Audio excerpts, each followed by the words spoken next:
Good morning.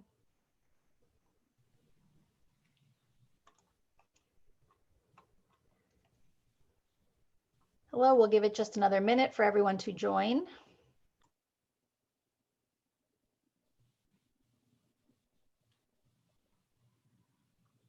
Good morning. Good morning.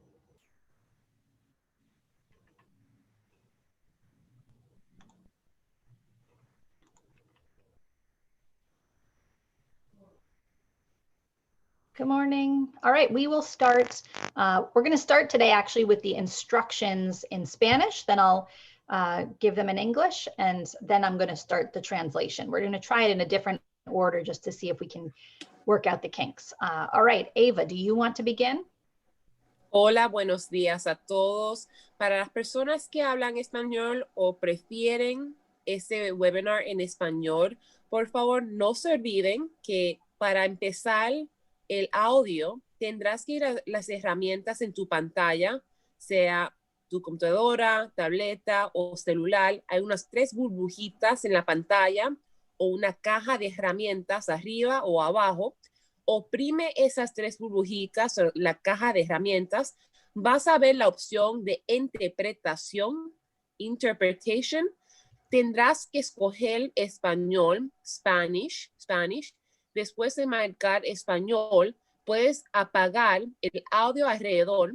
De ahí, eso empieza la traducción y pon en mudo el inglés. Por si acaso, si tienes problemas técnicos, puedes poner en tu caja de herramientas, también en el chat, el CHAT, cualquier pregunta técnica. Pero si tienes preguntas para la panelista, las personas hablando, preguntas no técnicas, preguntas sobre el material y la información, por favor, usa la caja de Q&A. Nuevamente, para interpretación, marque Spanish, español, y después pon en mudo el audio alrededor. Izzy, back to you. All right, and I'm seeing that some of our guests were in here as attendees, and so I am just quickly promoting you all to being panelists so that you will to be able to be seen. So good morning. First instructions. In a moment, you will see interpretation pop up on your screen. When you do, you will choose the language you prefer. Then you'll click again and select mute original audio. So I'm going to start it now.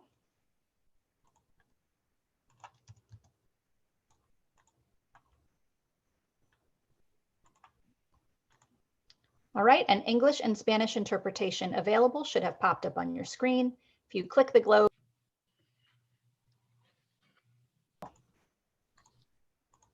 and I've just done it, and so now some people won't be able to hear me. So click the globe, select your preferred language, and then mute original audio. Okay, let's get started then. So good morning, everyone. My name is Izzy Greenberg. I run the Middlesex Coalition for Children and am one of the co-chairs of the Connecticut Early Childhood Alliance. These calls are sponsored by the Middlesex Coalition for Children, the Connecticut Early Childhood Alliance, the Connecticut Association for Human Services, and CSEA SEIU. Elizabeth Frazier, Meryl Gay, and Ava Bermudez Zimmerman are here today representing those organizations, obviously me too. And Ava is going to provide translation this morning. So thank you, Ava, for doing that. So this morning we have, we'll do a quick federal update, and then we're going to go right into our presentation, which is going to be from Jackie Torsellini and her colleagues at the Connecticut Women's Business Development Council, talking about microgrants for childcare programs. There is some, new information to give you guys on that. So that is what we will focus on this morning. And then I just want to remind you that on Monday, we will have Robin Lamont Sparks, who's the executive director of End Hunger Connecticut, who will be on to help us understand how to get more food to children in early care programs. So I hope you will log back in on Monday for that. So let's see, we're going to start with Liz Frazier to give us a federal update. Liz, are you ready to go? Sure. So what we understood as of this weekend was that Nancy Pelosi, for the federal care, the next stimulus package, gave an ultimatum of Tuesday. That was yesterday. They made some progress in their talks yesterday. So the deadline has been extended to Friday. However, from what we understand, Mitch McConnell does not want any package to go through before the election. He wants to focus on the Supreme Court voting. So we don't know where that all stands. And we're just going to have to wait and see and hope for the best, because we all know that we need that funding to come through pretty quickly. So. Okay, thanks, Liz. Oh, and also today is Action Wednesday for early care and education. So what we'll do is in the listserv, and if we get the package before this presentation ends, we'll put it into the chat for everybody. Meanwhile, we will be putting it on the listserv, all the information, because we need to keep childcare up front for all of our legislators in Washington, and this certainly helps. Great. So for today's presentation, we're going to have Jackie share her screen and actually present to you guys. If you have questions that come up for you along the way, you are welcome to put them into the Q&A. I have disabled the raise hand feature because we just had not good luck with that. But you are welcome to put your questions into the Q&A. If you put them in the chat, they may not be seen. So in fact, I can see that one has already come into the chat, and I would love it if you could move that over in, or copy and paste, whatever, put it into the Q&A as well. I will, if there are questions that come in that are relevant to that moment in the presentation, Jackie, I may interrupt you just to ask for a clarifying remark on that, but otherwise I'm going to try to let the presentation go and reserve the questions for the end. If you all have questions about things that are not today's focus, please wait until after we are finished with the presentation of the day, and then we'll go into questions that are more general to other things. Also, if folks weren't able to join us on Monday, we did have Walter Gilliam from Yale Ziegler Center presenting on his new report about COVID in childcare. The video is up on my website. I will share the link in a minute, and you are welcome to go back and watch it after the fact, or obviously share it with friends if you think it could be useful to anyone. Okay, so Jackie, let's pull you up on the screen. I'm going to spotlight your video, and you should have the ability now to share your screen. There it is. All right, awesome. Thank you. Good morning. Good morning, everybody. Thank you. I'm happy to be here with everybody today. And I just wanted to say that there are two parts to our presentation this morning. I'm going to be presenting and providing an overview of the new grant opportunity that the Office of Early Childhood has partnered with the Women's Business Development Council to launch. So I'm going to provide eligibility and some information on the application process. And then my colleagues, Sherry Konwerski and Beth Scarborough, will be providing specific information about how to complete the financials needed for submission of the application. So you can take questions after my presentation prior to Sherry and Beth's, and then they can take questions after theirs. So thank you very much. So for those of you who are not familiar with the Women's Business Development Council, I just want to tell you a little bit about our organization. We are a not-for-profit, and we support the growth and entrepreneurship of women.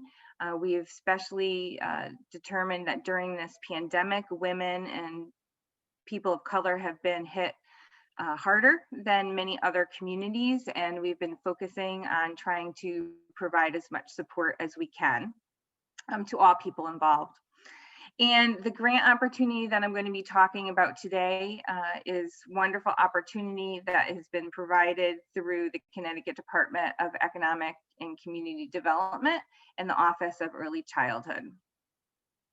So for the Women's Business Development Council, we've been in business for over 25 years supporting women entrepreneurs, and we do that through a three-pronged approach.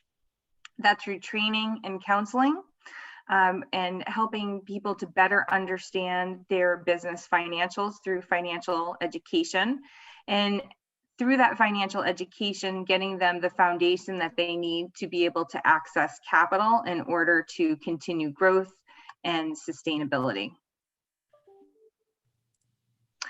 So the grant that I'm talking about today, as I was saying, is something that we're in partnership with the Office of Early Childhood. And it is a grant relief fund.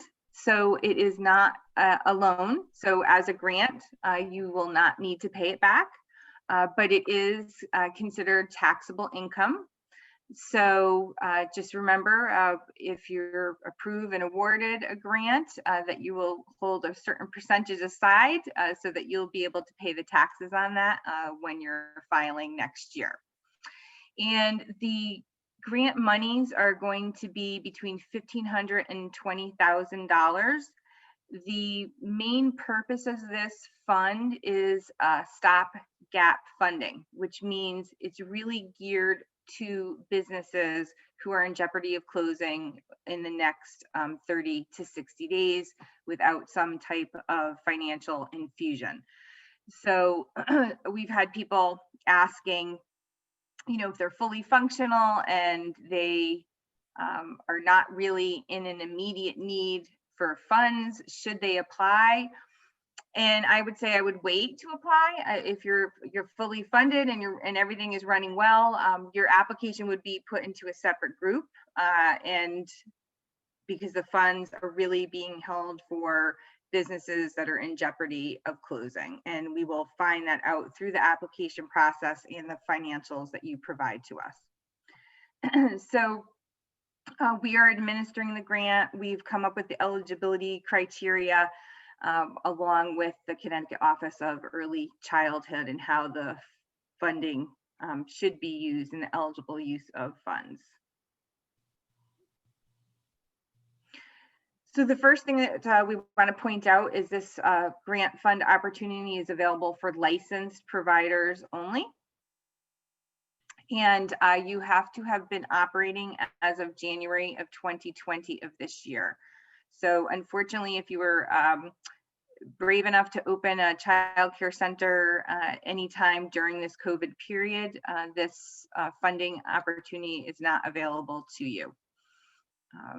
And the reason being is, as state and federal funding, we have a fiduciary responsibility to make sure the funding is going to businesses that can show longevity, and the chances of staying in business are greater. So that's where that limit comes from.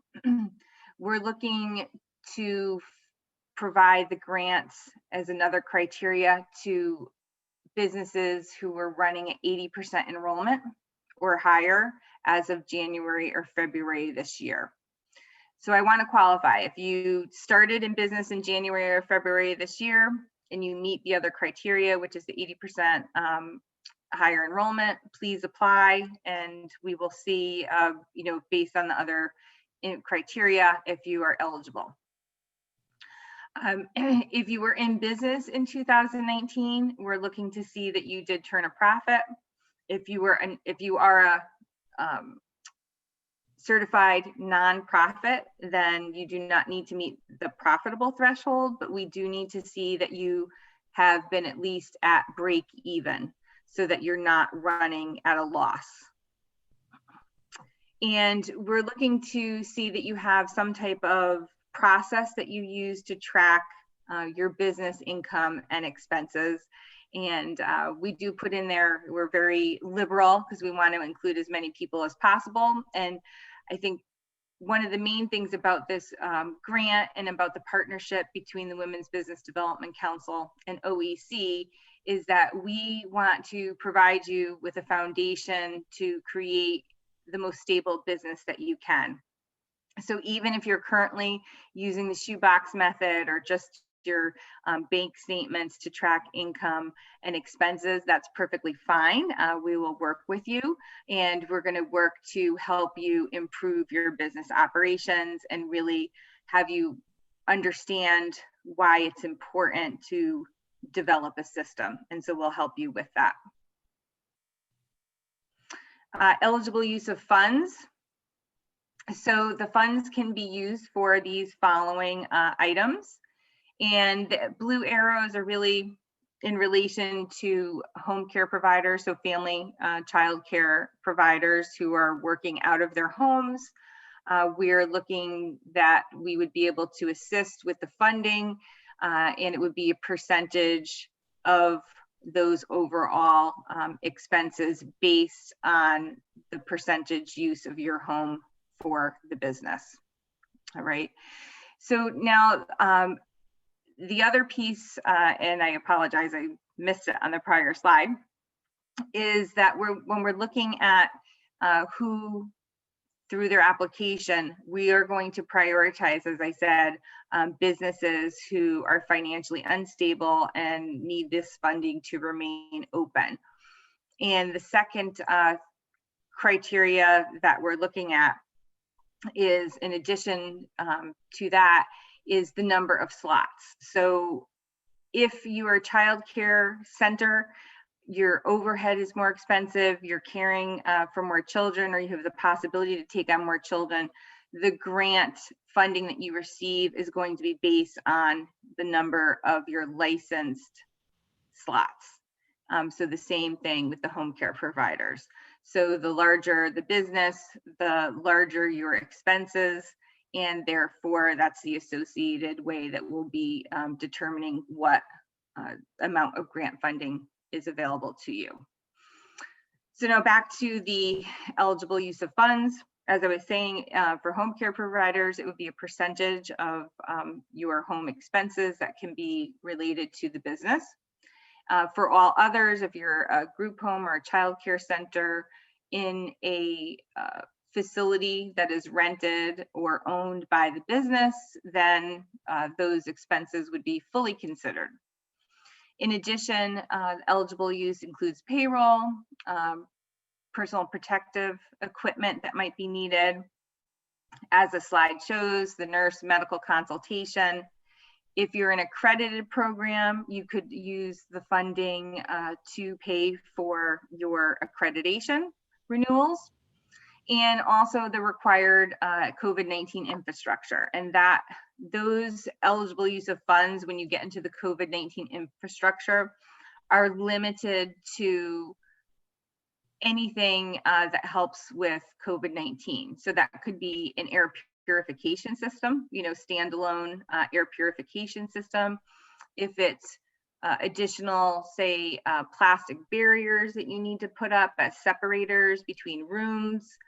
If you're looking to have an additional sink installed or some type of portable sink so that you can increase opportunity for staff and children to wash their hands, then that would be that would be an eligible use of the funds. Okay, purchase of toys, strollers, anything not related to specific to COVID-19 are not going to be eligible use of the funds.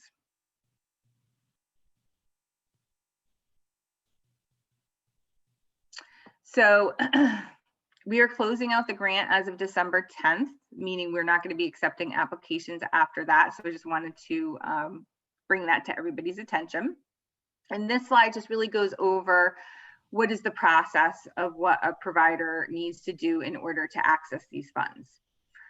So these are accessible through our website, and I'm going to ask one of my colleagues if they could drop a link to the emergency grant application from our website into the Q&A and also into the chat box, so people can just click on that right from here and be able to see that. Just a reminder, if you guys are going to put stuff into the chat box, be sure to click all panelists and attendees. Otherwise, it only goes to the few panelists. Okay, thank you.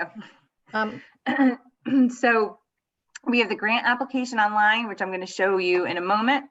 The Women's Business Development Council intake form, which is just some demographic data about your business and yourself that we collect.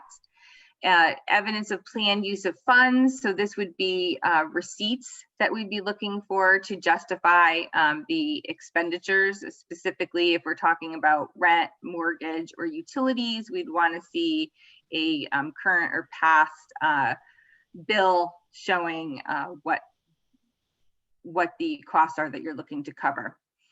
And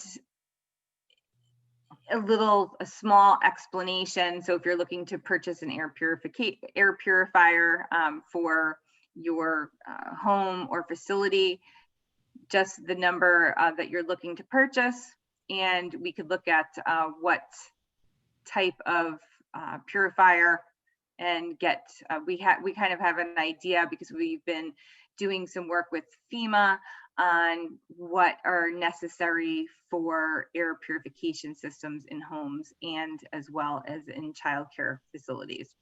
So we have some specifications if anybody's interested that we could use as guidelines. A letter of good standing. This is in regards to make sure you are up to date with any taxes owed to the state for the business or personal. And on the actual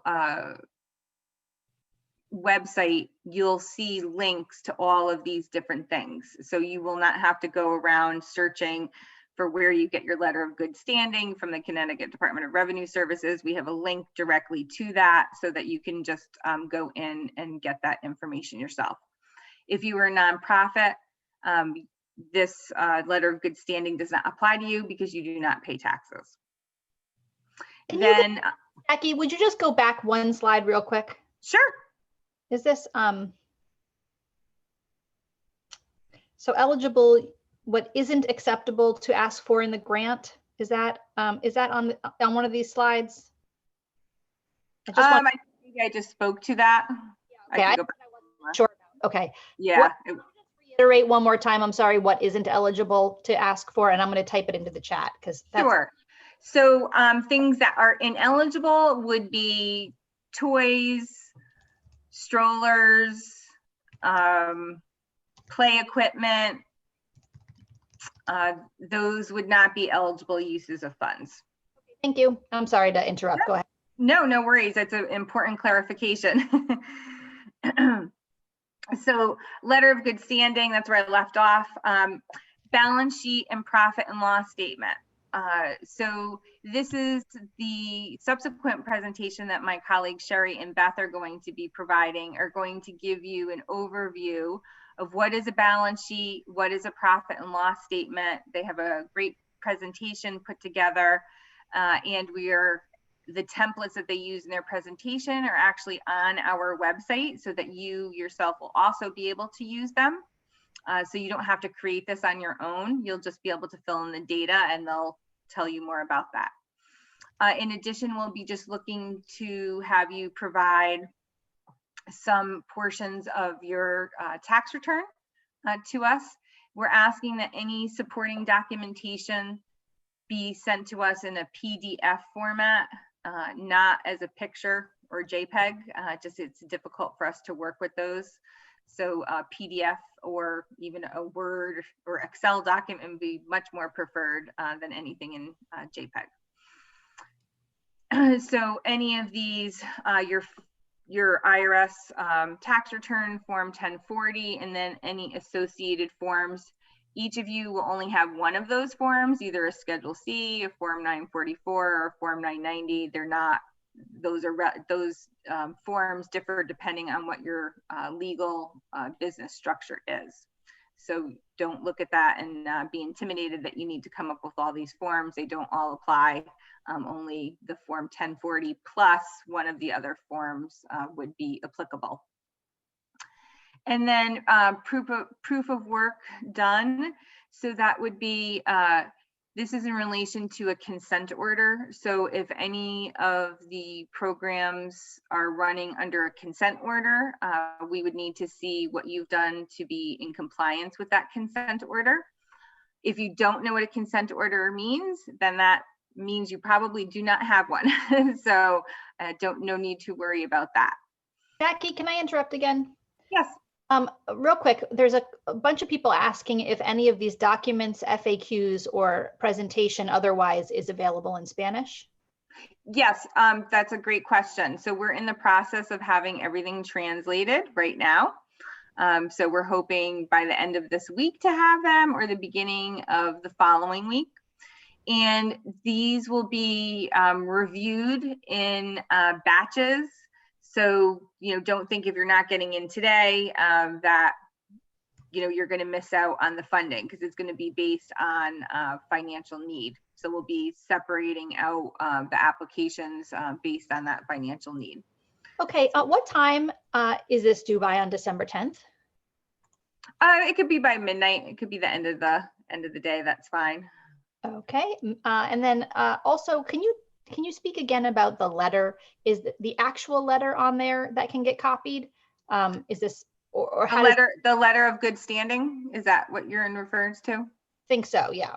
Yes. So if it's in regards to the letter of good standing, it's a link that will take you to the Connecticut Department of Revenue Services from that website. And so this is only going to apply to for-profits to ensure that you are up to date with any tax liabilities with the state of Connecticut. So you would either put in, depending on how your business is structured legally, if you are an LLC and you are obviously paying taxes, then you should have a DRS number for any of the taxes that you're paying from the business to the state. And so you would use that DRS identification number, and the form, you just put that in and the form is automatically generated on the website. Okay, thank you. Okay. Yes, sure. Liz, does that answer what you were? Yes, that's fine. Oh, sorry, I didn't know if my mute was on. Yes, thank you very much. Oh, you're welcome. And then the evidence of planned use of funds. So the evidence for planned use of funds is just a statement of what you're planning on using the funds for. If you have any associated documentation of so say I was using the air purification system as an example. If you identify, okay, I know I need this particular air purification system, just include within the planned use of funds, you can just include the make and model and the cost that you found it for, so that we know what that money is going to be used for. Okay. Okay. Thank you. Sure. And then at the bottom where it says comply with requests for information from WBDC and OEC, this would be in regards to if there's missing documentation from the application. We'll email you once we go through all of them and let you know, okay, you're missing XY document. Can you please provide that? And that your application is not complete until we receive it. So the first thing, this is when you get to the link, which is listed down here at the bottom of the slide. So if you go there and you go into the application, the first thing that we have is this tool that you go through, and it asks 5 simple questions to determine if you're eligible to apply for the grant. So this is kind of the first step that anybody would take who's trying to access the grant. It would let them know if they're eligible.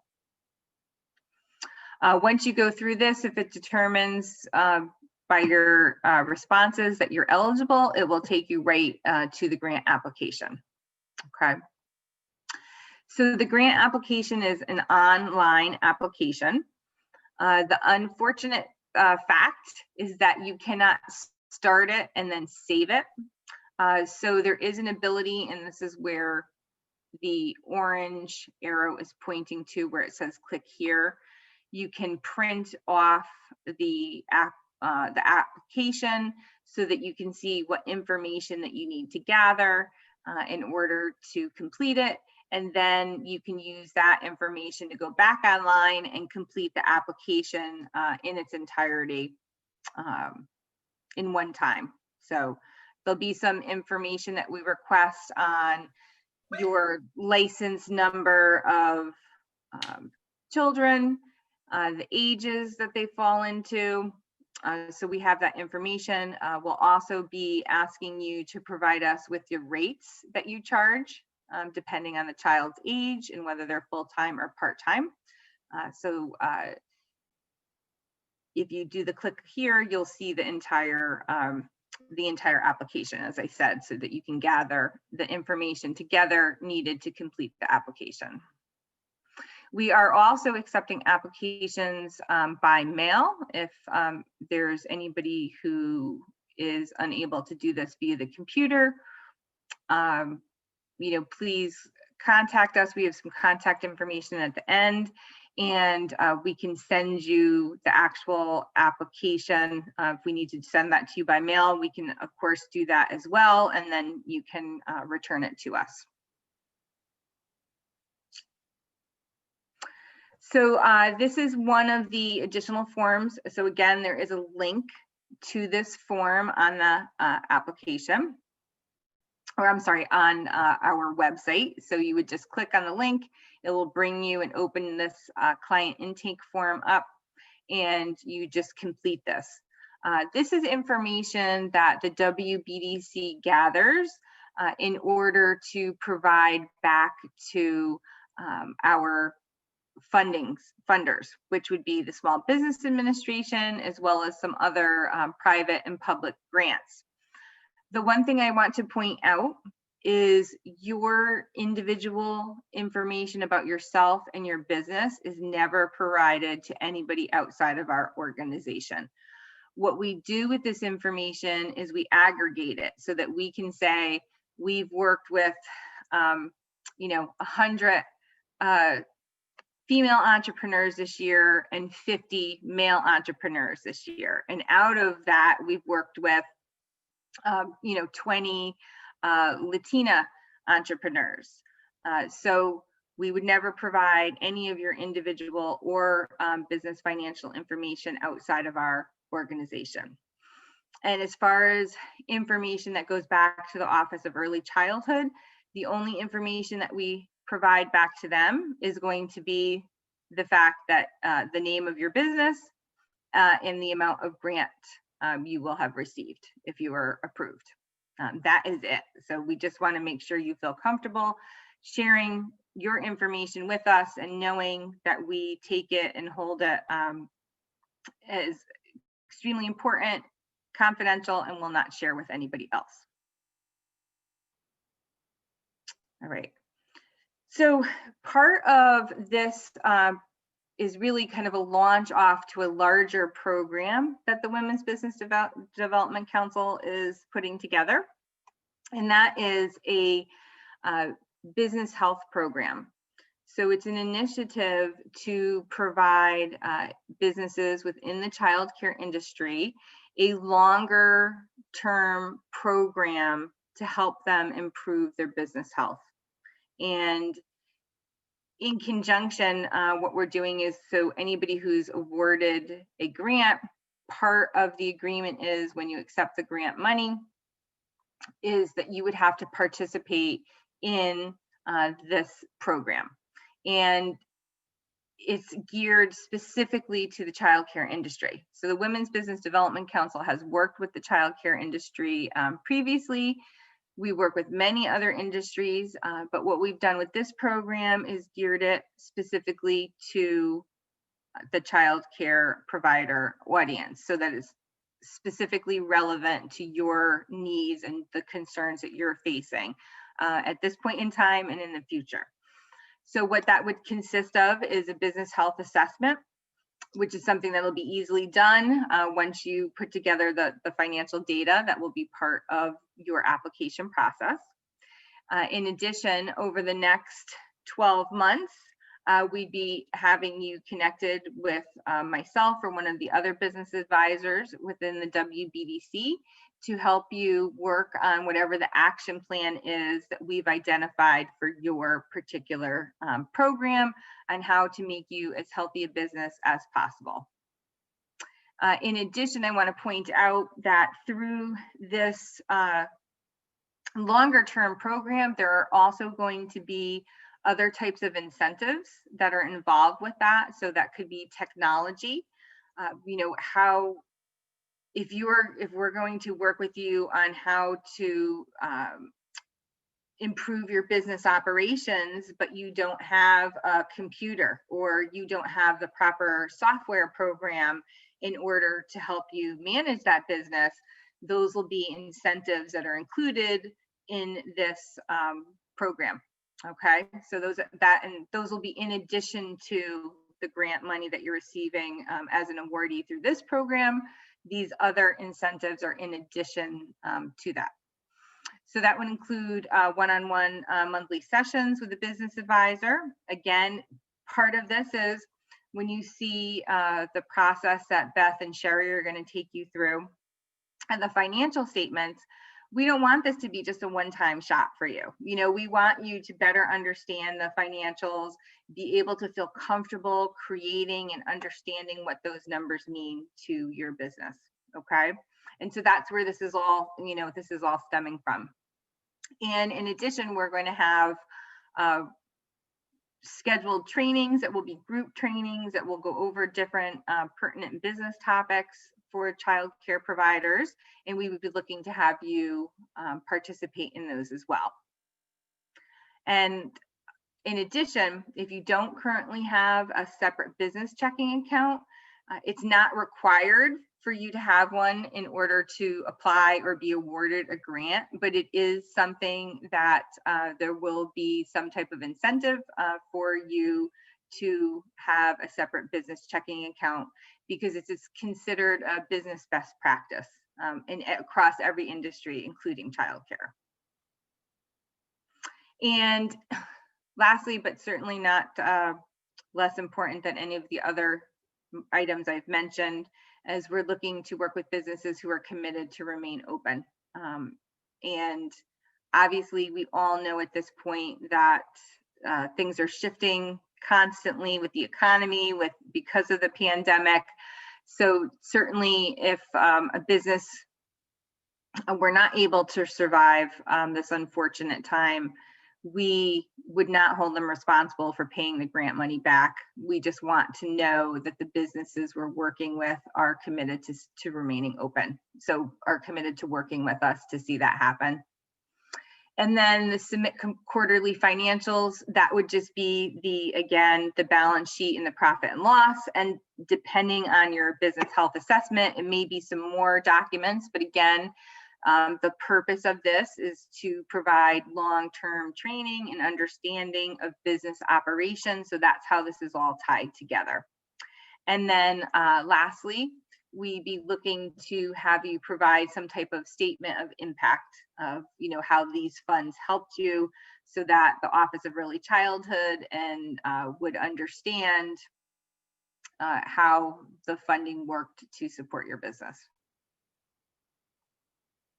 And this is kind of what I had mentioned earlier, and I mentioned it multiple times because I know can be difficult for people to share this type of personal data as well as financial data with people who they do not know.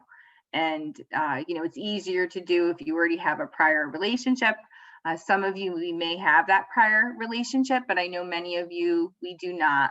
And so we just like to reiterate that you know, we really, again, understand how important confidentiality is. So in addition to this morning's session, there are a couple of other sessions listed on our website where we will be providing the training for how to create the balance sheet and profit and loss statement. And we've also been looking, based on the volume of applications that we've received so far, that we are probably going to be adding more group training sessions. Again, we'll be looking to do the one-on-one and doing that moving forward, but right now, to get through this grant process, because we want to make sure we're providing and supporting as many businesses as we can, that we think it's going to be more efficient to do the group trainings. With that being said, it's a limited fund. The fund is $875,000, which I know sounds like a lot of money, but if you spread that across the 4,000 childcare providers in the state, needless to say that, you know, does not turn out to be a lot of money for each individual business. So that's why we're really targeting the businesses who are in financial dire straits, because we have a limited amount of funds and we want to make sure it's going to support the businesses most in need at this time. So that is the end of my presentation. I'm more than happy to take some questions before Sherry and Beth get into the nitty gritty of how to complete and create a balance sheet and profit and loss statement. Okay, real quick, can I ask you a couple of questions before we move on to that? Yes, of course. All right. So let's see. Some of them are easy. Some of them are harder. Will someone be, this came through in Spanish from Josefina, who wants to know, I guess, what is the, will they be informed if the application is completed or if it's completed wrong or right? Kind of what's the process after you submit, just for confirming that you've done it properly? Yes, so we're in the process of starting to go through all of the applications. So as we go through each application and combine that with the attached supporting documentation, we will then notify you if anything is missing from that. So you would receive an email from Childcare Business at ctwbdc.org. So notifying you that you're missing documentation or you haven't filled something out properly, and we would follow up with you on that. What are the minimum and maximum grant sizes for family childcare? So it's probably for the family childcare, the maximum is probably going to be the $1,500, which is on the lower end for the grant, because it's again based on the number of slots. And there's no minimum. Well, the minimum is going to be the $1,500. That'll be the minimum grant that is given out, and so that would. Okay, so that's both the minimum and the maximum for family for family childcare. Yes, unless there were some other extenuating circumstances, but pretty much it'll be the $1,500. Okay. Will the grants cover prior expenses to comply with COVID-19 or only prospective expenses? It is supposed to be current expenses. So it's supposed to cover, anything incurred in the next 60 days. I mean, we're trying to get the money spent. However, I think that's going to be the easiest way for everybody to understand it, is it has to be a current expense or expense moving that you see coming up in the next 30 days. Okay. Will there be grants available if your enrollment was under 80%? No, there will not. Okay. And is there any wiggle room on that? No, there is not. So it has to be 80% as of January of 2020. So not 80% as of today. We're basing 80% of your enrollment as of January of 2020. So we're looking at what your enrollment numbers were prior to the pandemic hitting. Okay, and so I think this goes back to that last question, but to be more specific, if somebody bought any supplies for months of September and October, this was also in Spanish, but the money could not be retroactively used to pay back for those expenses? It is not supposed to be used retroactively, no. Okay. How would this work for a larger organization like the YMCA that has multiple licensed sites? Would each site apply that has a license, or only the main organization? So I'm waiting for clarification on that, on whether it's going to be one or both. So I can let, if somebody wants to email the child care, and I'll drop it in both the chat and the question and answer, and you can ask me directly, so that this way, whoops, trying to get to the Q&A. It's all right. If you put your email, are you saying your email you're going to put in the chat? Yeah, I'm going to put the email. I can do that for you. Actually, okay, thank you. And it's right here at the bottom of the slide, the childcare business at ctwbdc.org. So that this way, when I get clarification, I can, respond to you directly. And so, but that's not, are the larger centers sort of being prioritized in this, or is it really just based on prioritization of slots? How are you thinking about that in terms of family versus center-based? So again, the priority is going to be those who are in the most financial need at this point in time, and then probably the number of slots. But again, if you think about it in the scheme of things, even the maximum grant amount of $20,000, if you're a large child care provider, as happy as we are to be able to provide that to you, we know that is really, can be a small percentage of what your overall expenses are. Right. Okay. So let's see. There's a few other questions here about this. And just to reiterate, the evidence of planned use of funds, that is just something that the applicant types up themselves, right? This is Correct. not needs to be Yes. certified. No, does not need to be certified. Okay. And then if people There's another one that goes along with that, Izzy, and it's like the expense of fencing in a new outdoor classroom space. But if it's something new, is that considered like supplies, like for toys for children, or Right. is that considered part of a structure? That's a good question. I'd have to look into that, specifically the fencing piece, because I would want to know if that's something we would have leeway on because of the, increasing the space. Could we put that under COVID, COVID related expense because you're trying to, increase the size area that children have to play and social distance.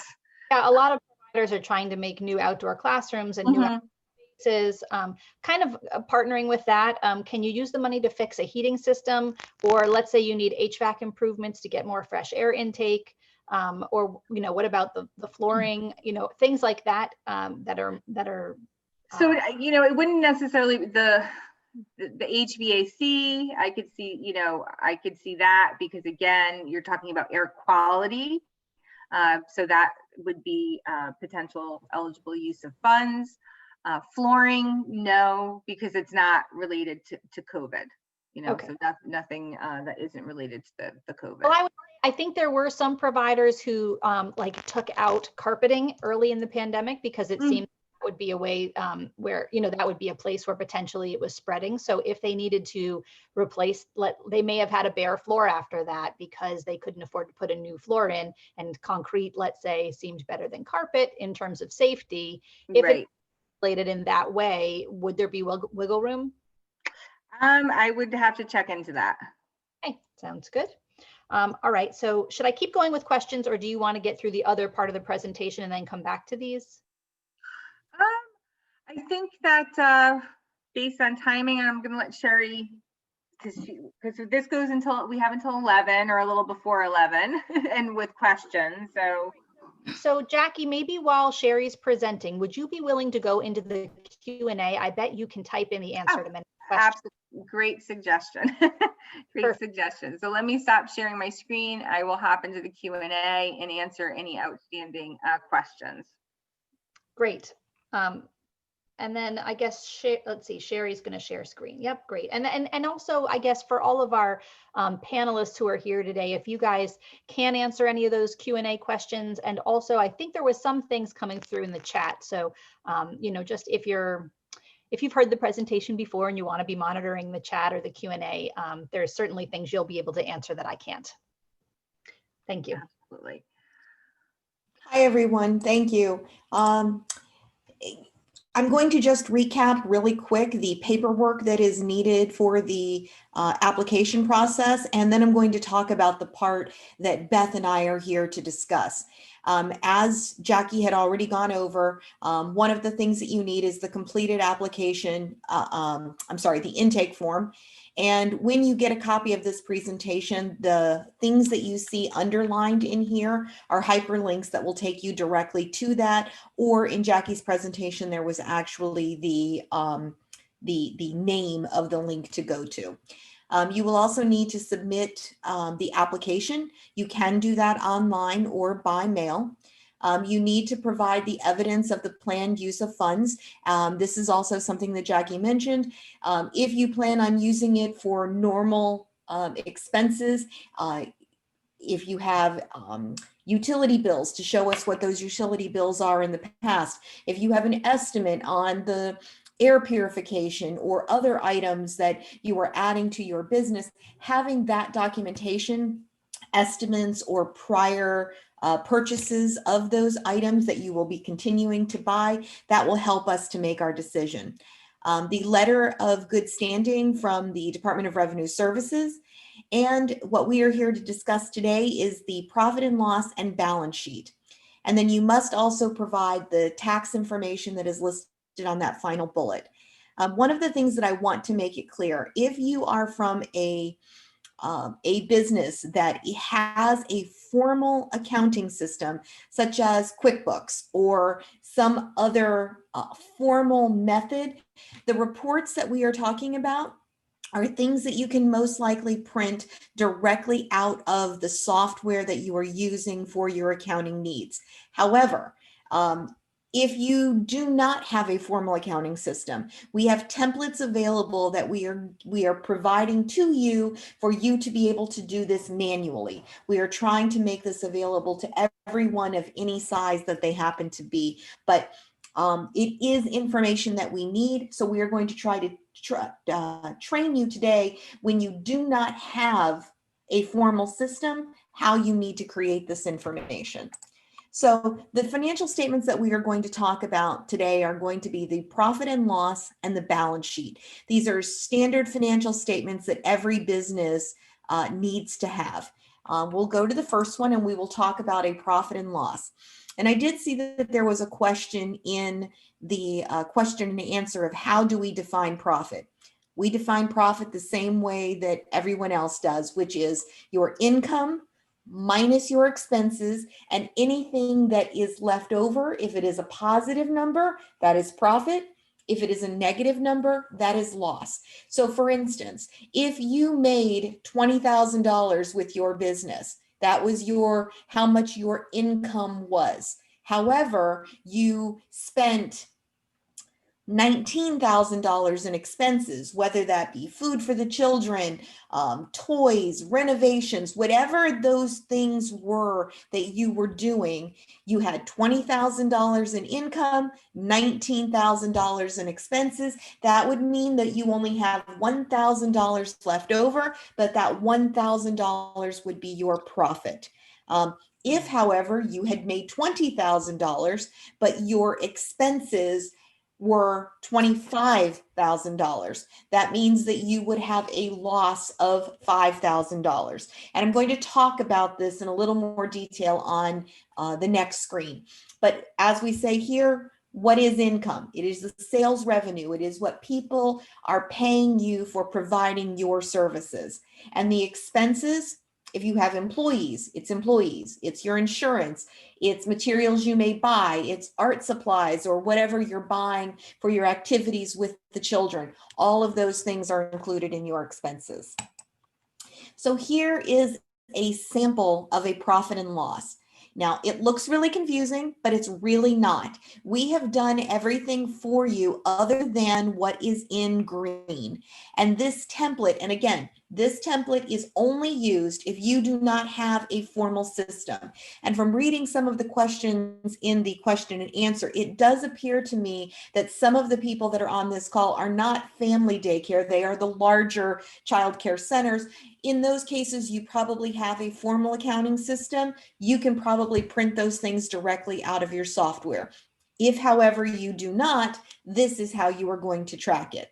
So we are providing this form to you minus anything that is in the green, and in the green, you will fill it in. So your income, if you have, let's say, 6 children that you are providing services for, in this first line, you would put how much money is the family paid portion for that child. And this is for the year. We just threw some numbers in here.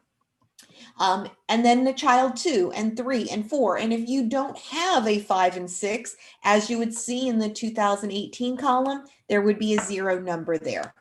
Then I believe from what I've understood that a lot of people on this call are also receiving or potentially receiving a subsidy for care for kids. That is another line item that would go on here. How much money did you make from that subsidy per year? And then there are other items underneath. These are all things that are income. This is money coming to you. And we need you to break that down for 2018, 2019, and year to date, meaning up to today, for 2020. If you have any, if you were not in business during 2018 or 2019, you would be able to leave those blank. However, if you were in business, you do need to put numbers for those years as well. Expenses. So your expenses can fall into various different categories. One of them, if you advertise, your business insurance, any legal or professional fees that you need, supplies, if you have employees, their wages and taxes. If you provide meals for the children, it would be food for that, cleaning supplies, activities. Even though you cannot use the grant money for buying toys, the toys that you have bought previously are considered an expense, and you will include that in here. If there are other expenses that you have as a business, there are several slots at the bottom where it says other, please list. We have left this open so that you could go in and you could type in the name of those expenses. Then to calculate the income, you add up everything in the top. Now we've set this up with an automatic formula, so it will automatically add them for you. Then for the expenses, it is everything at the bottom in green. It adds that up for you. And then it is automatically calculating your profit or loss. So in the example that I have provided, if you look at 2019, I hope you can see my cursor. This is 2019.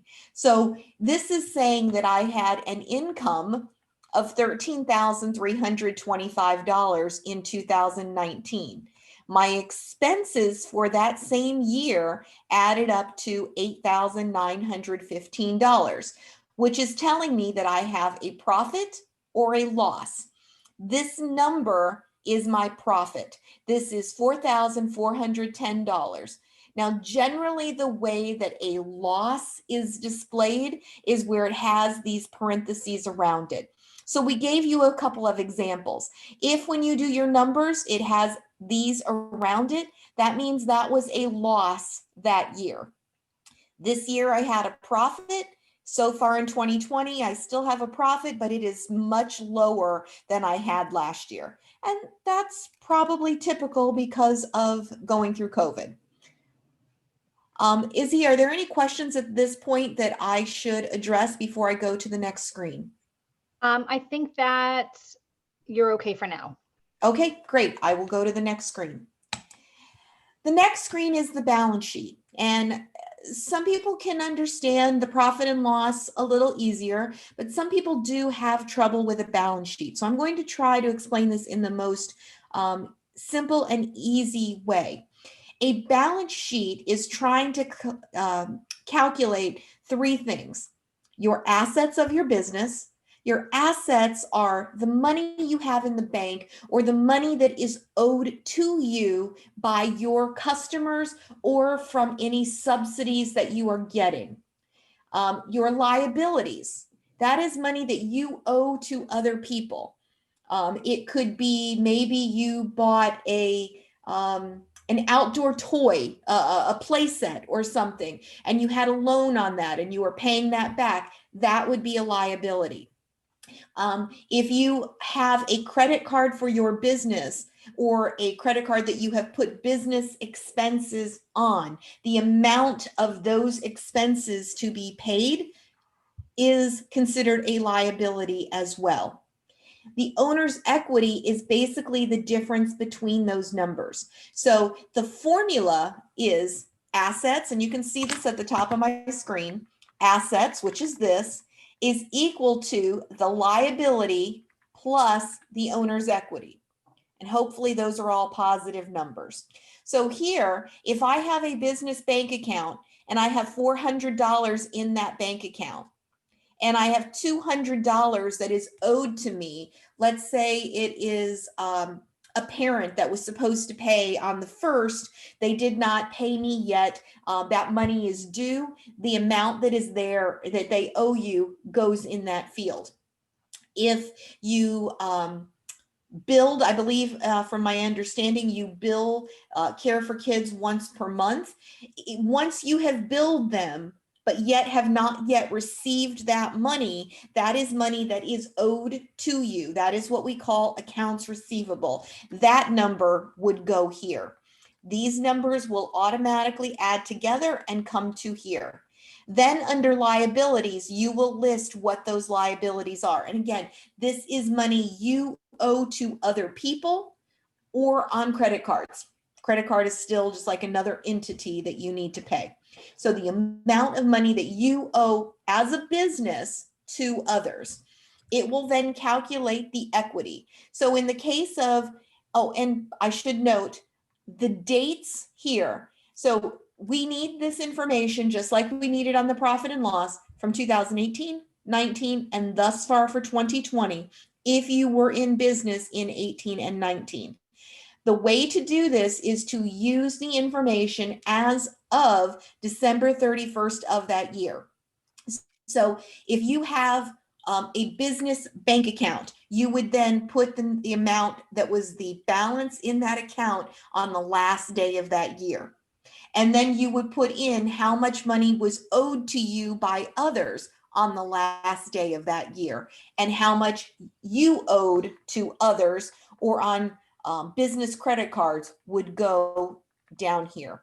It will automatically do the calculation and it will come up with what your total assets, your total liability and equity is.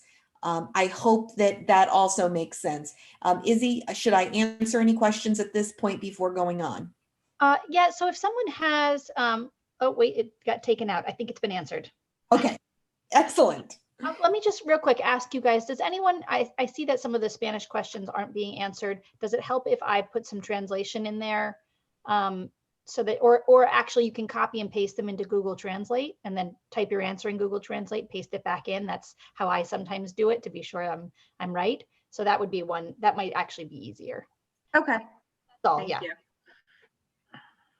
May I go on, Izzy? Yes. Okay, great.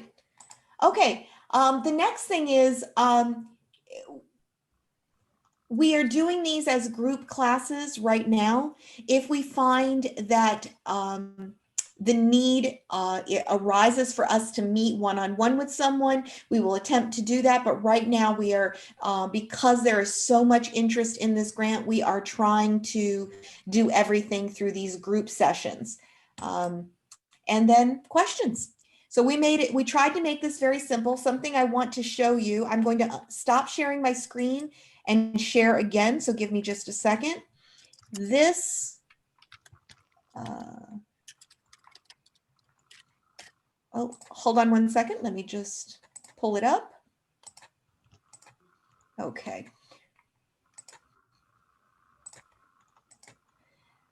The screen that you are currently seeing is the template for the profit and loss that we showed before. The one that was in the presentation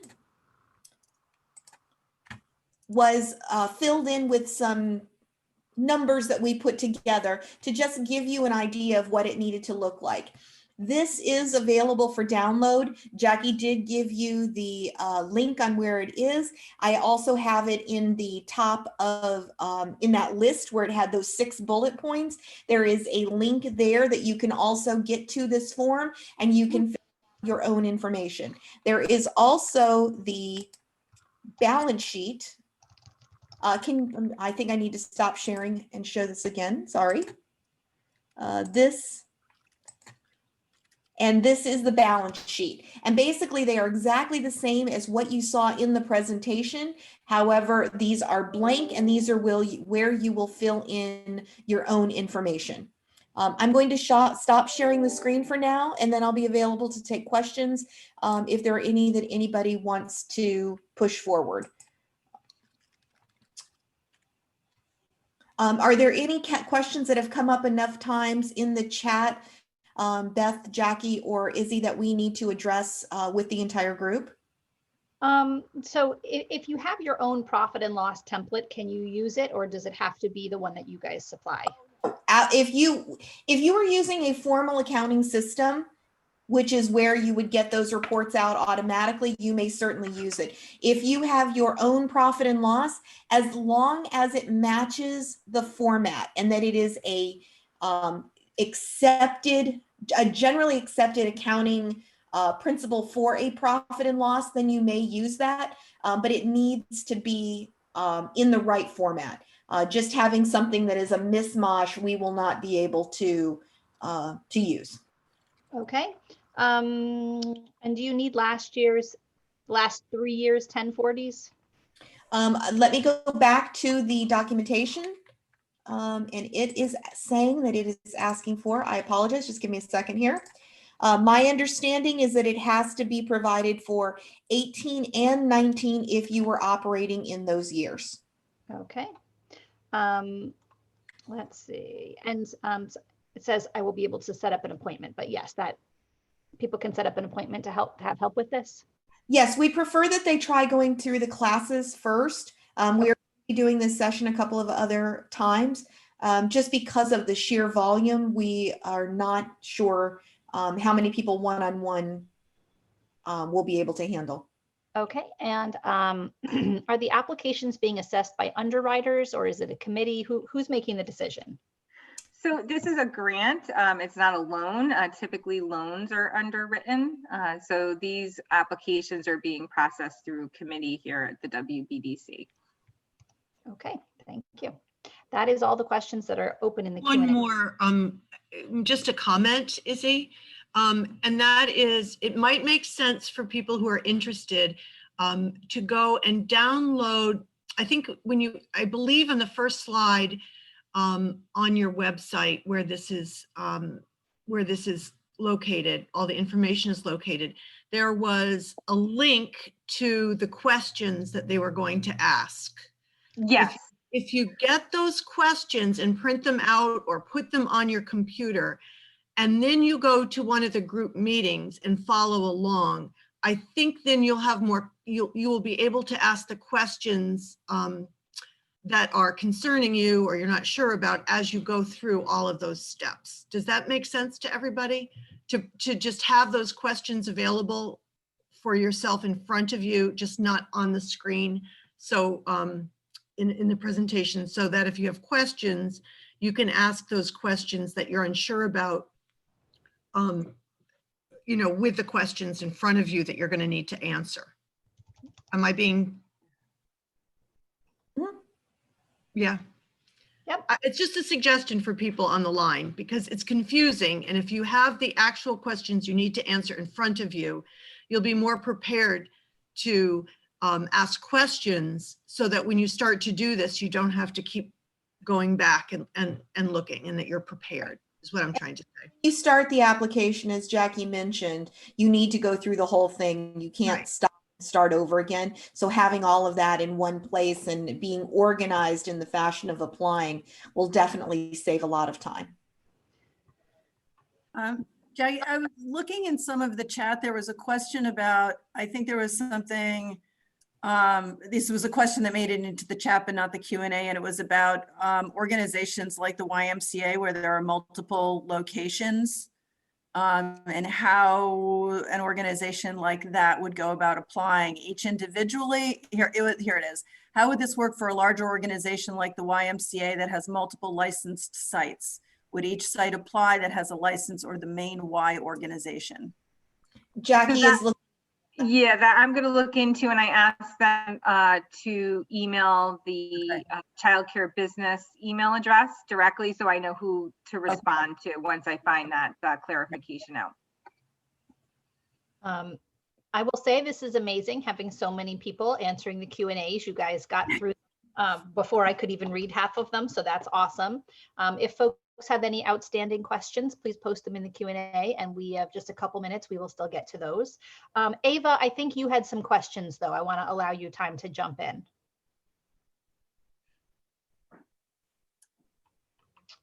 Ava, are you available to join us? Yes, okay. There you are.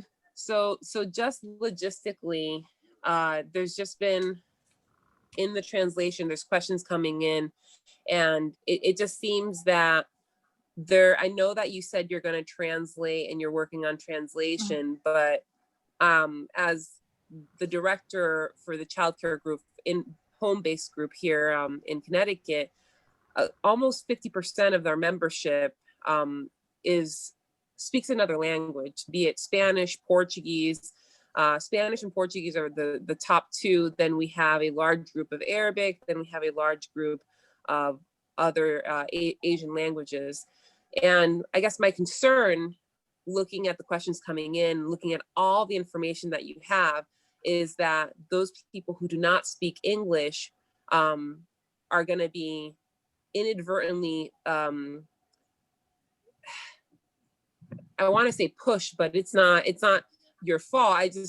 Usually when applications are so cumbersome and there's a language barrier, what ends up happening is that rather than the person, doing a deep dive on how to get this application in, they're just so overwhelmed that they don't do it. So rather than going into specific questions that I saw in the Q&A, I just want to know, how are you going to be handling the large mass of people applying plus the language barrier that's there? So the way that we're handling that on an interim basis is that we are working with organizations who can handle the translation for us if we need that on a one-to-one basis. And that's why we're working to have everything translated into Spanish. If there are people with other languages, certainly that is something that we're more than happy to address and find out additional information, how we could provide them support in order to enable them to be able to apply. And I'm seeing that some people couldn't hear Ava, so it's probably a settings issue. I just want to say she was asking questions about how this will work for people who are dealing with various languages, given the bulk of applications that are going to be coming in. That was the question that Jackie just answered. Right. So we do have a system that we just put into place in order to be handling that. So that's why they're working on the translation right now on the application, the intake form into Spanish. And Ava, or of course, Izzy or Meryl, if you have identified any providers that fall into other languages, please let us know, and we will see how we, what we need to do to accommodate those applications. Great, thank you. So just really quickly, if you have an application that's due on December 10th, is this first come, first serve, or are people going to receive this money after that application date? So that way it's available. And I only ask that because if you launch, the application's already launched and the process is already in place. And if people are already receiving that money and the money runs out, and the people who don't speak that language have no idea how to apply for this grant, are late to the application process that was already pre-launch, and the money runs out, then it seems, so like, what's the process to make sure that this process is fair? Right. So at this point in time, we have two different dates that people would look to be notified that they are approved for or would be awarded, and that is November 13th and December 18th. So there'll be ample time for people who are speaking a different language, reading a different language, to notify us of that so that we can accommodate them before the date. The information that we're asking for as part of the application process is not cumbersome. So, I think there'll be plenty of time for those individuals, as long as they notify us now, or as quickly as possible, that we can provide them the information that they need to be able to apply in their language. I'm typing into the chat what Ava's questions were for those who aren't hearing her, and it's just because she is the translator, she's in a different feed, and so not everyone is able to hear her. So I just have been typing in her questions. So if you aren't hearing her, you can go into the chat and you'll see what her questions were. Okay. Liz or Meryl, do you have any final questions before we wrap this up? And I know that we do want to save just a few minutes after this to talk about supplies. So any other questions? No, I don't think I have any. I just share Ava's point. I also am hoping that family home providers, that there's a way of making sure that if it takes them longer to get this done, if they don't have those accounting systems, there's a way to fairly distribute those funds to make sure that those who have more savvy doing this type of work don't get these grants right away, leaving others maybe not to get them, or if there's a limit to the funding, that sort of thing. Right. Well, like I said earlier, it's not a large pot of funds to begin with, considering the size of the child care provider community here in the state of Connecticut. And, I've had a couple of people reach out to me and say, oh, my child care is doing well, I'm fully enrolled, but my husband just lost his job, so would I still be seen as a, economic hardship for the application? And I said, really at this point, we're really assessing your business. So, I'm sorry that your husband lost his job, but that is not coming into account when we're looking at assessing the application. So if your childcare business is at 100% capacity, things are going well, then you're not, your application is not going to be a priority, because you're really at full capacity and running well. We would still want to work with you moving forward in the larger WBDC business program, because we want to make sure you continue with that business health.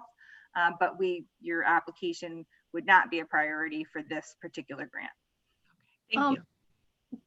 Somebody's asking if you can use your taxes to fill this out. I think you should be using your taxes, right? Well, sorry, I thought I was muted. You need to supply the taxes, but for the profit and loss in the balance sheet, that really isn't in relation to the taxes. Okay. We need that information as well, but the other is from filling out those forms based on other information that you have. Okay. And can you guys send me the presentations and I will post those to our website? Are you willing? Absolutely. All right. So after this meeting, the recording sometimes takes a little while to upload, but as soon as it's possible, I will put the recording of today's session as well as the PowerPoints on there. I will share again the link so that you guys can get to it later, but it's you just go to the website and then you scroll down to past meetings and webinars, and you'll be able to get that. Also, and I don't think so. This morning I heard on the radio that there's a new state program that's just come out. Is that related in any way to what you're doing, or is that just completely different? And also, are you supporting folks in that application at all?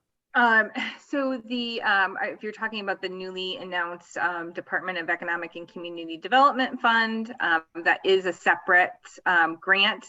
And we are actually in the process right now of trying to determine if people can apply for both, or if it's a one or the other. We're having people look into the language of the funding and where it came from to see, to see if that's going to be possible. I do not have an answer for you today, but we are working on that, and we'll provide that answer as soon as we can. So when you do, you can let us know. Two last questions. If a provider does not have legal status, but does do taxes, does pay taxes, can they apply? Absolutely. Okay. We don't have any criteria for that. Great. And then can the profit loss, it's gone, never was answered. Yeah, I mean, the point is, and I think, you know, Sherry had mentioned it before, if you have your own systems, or, I mean, if you're sophisticated enough and large enough to have audited financials, then those are certainly eligible to be used. All right, that's great. All right, well, thank you so much. I think that's everything. And we will maybe one more time, you guys, before you log off, you could just put your website and the link to apply into the chat for everyone. And then also even the childcare business email address, you know, whatever kind of final information you want to put into the chat, that'd be the best place for it. We'll also post the PowerPoint after I get it from you guys. And I hope folks take advantage of this. So thank you so much for being with us this morning. Thank you so much for having us. And you guys have been really, really fantastic in helping many of our providers with what they need. And certainly, you know, in just your generosity of time and coming on here to explain a lot of these things to our group. So for those who are able to take advantage of it, I'm sure it's very helpful. For those who aren't able to take advantage of these, we are continuing to monitor what is out there to hopefully bring you things that can support your business in these tough times. So we do know that, you know, some people just haven't been eligible for a lot of things because of the way their business works. And it's really, really hard. We'll continue to advocate for those things to exist. Can we quickly just do the last 5 minutes on supplies? Liz or Ava, are you able to jump in at all to talk about that? And thank you again, thank you again to Beth, Jackie, and Sherry for being here with us today. You're welcome. Thank you for having us. And please, you know, anybody who can gather information or make the connection to us to providers who need another language in order to submit the application, please let us know as soon as possible so we can accommodate that. Okay. Thank you. Great, thank you. All right, so Liz, Ava, can you jump in on supplies at all? I think that it looked like we had some frustrated folks who weren't able to access supplies in the before they ran out. I don't know if that's true or not true. Oh, and Maggie is still here, it says. So if Maggie's here, that would be great. Maggie, if you could just let us know about the situation with the child masks. I'm sure it's frustrating for folks if they're not getting them, but I'm sure that OEC is doing the best they can. But Maggie, are you still there? Hold on, let me allow her to talk. Okay. All right. She may or may not be here. There, wait. I am here. Yay. So around supplies, I don't have a lot of information. I did talk with a provider this morning about accessing some supplies. I talked with internally that we have our distribution sites up. Some of them are being inundated with calls, and they're trying to keep up as much as possible to get back to people so that they can go and pick up their supplies. We do have supplies still available, but they are limited because they have been, you know, there's been so much demand. That is the most I know. Obviously, there is the deadline for supplies to be accessed through these distribution sites is coming near. So Ava, you may have more information than I do because you've been paying so much keen attention to this. We were told that distribution sites received that the majority of distribution sites received supplies, but some were delayed, and then some who do have the actual materials might be having complications on opening times because you have to remember that these distribution sites are volunteers and they work with their own staff. They could be working on half staff just like any other daycare. Some of them are daycares themselves. So if you're having technical problems in getting in contact with them and are not receiving any notification, I would suggest that you contact Debbie. The emails are on the blast that you receive from OEC. And as soon as I receive more information about any delays on sites, I will definitely share on these calls. So I'll reach out to our partners to see what's going on. And hopefully by Monday, I'll have a more thorough update on what's happening. Thank you, Yvette. And yes, I do understand that there have been some delays and that the sites have been really receiving lots and lots of reaching out from providers. So they're inundated. And I do want to emphasize, they have been doing yeoman's work. They are volunteers. They have stepped up to the plate and done this. on behalf of the OEC in order to get these supplies out. And I want to thank all of them. Thank you. Yes, absolutely. Thank you so much for that update, Maggie and Ava. Okay, is there anything else before we leave today? Any other updates from anyone? All right, so, and I'm sorry, someone said they could not hear. I don't know if you didn't hear Maggie, but basically their supplies have gone out to all of the distribution sites. There are a lot of volunteers working to get supplies to everyone. It's going as well as it can be expected. It's very difficult, and the supplies are running low. So if you haven't yet had a chance to access them, you probably should try to do that soon. I think that's the gist of it, right? Yep. Yeah, for those who Exactly. couldn't hear. Izzy, before we sign off, on Monday, we have Robin Lamont Sparks from End Hunger Connecticut. If you have specific questions about the food program or about food distribution, send them to me or Izzy, and we'll make sure that Robin's prepared to answer those. All right. Yep. Yeah, that's exactly right. And here, let me put my email into the, I think you all have it probably, but I'll just put my email. Also, could somebody put in the chat, Ava, where the supplies can be accessed as well? There are those people that don't know, and either that or I'm sure it's somebody has a link to it that's quick. Well, I think that if you are eligible to get supplies, you're getting emails from OEC. That's correct. There actually is no link because OEC has made it very clear that they're only going to give that information out and that flyer out to those providers who notify them that they are open. We've shared a link before, and that link was me creating a photo of those sites. And honestly, that is not something that they want. That's not a path OEC wants to go through. They want to make sure that they have direct contact with those who are open. Nilda says she was told it's only for school readiness. Is that accurate? That is not accurate. I was not told that. No, I would say no, but No. we have until Monday before our next meeting to do some investigatory work here and make sure that we have we're sharing the correct answers on updates on masks.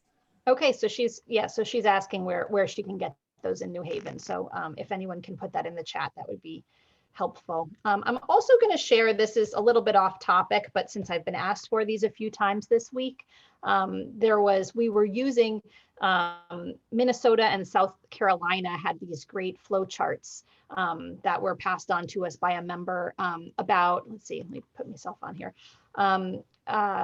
decision-making trees for COVID. I know that a lot of you are having a hard time negotiating how to talk to parents about whether a child can come in or not when a test has been done, when there's some symptoms.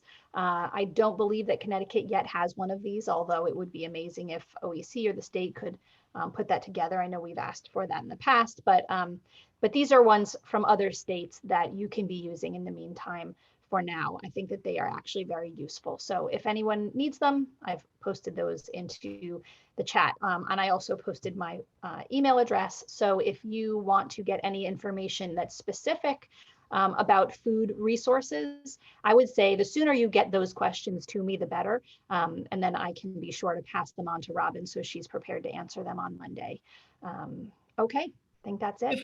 And just the one other thing, there might be for the supplies, if you're a center or a home provider and you have not told OEC that you're open, that might be why you're not receiving those emails. So make sure that your licensor knows that you're open and that OEC has a record of that, and then you'll be getting those emails. All right, excellent. And I am going to one more time share my email because it got, I think, swamped by all of the supplies information, but you guys have it now. And I think, the CACFP program, Child Adult Food and Nutrition, I think is what that is. It will give you reimbursement if you're making meals for kids. I don't know what else. That's why she's coming on. So if there's other things that you have questions about, please email those to me.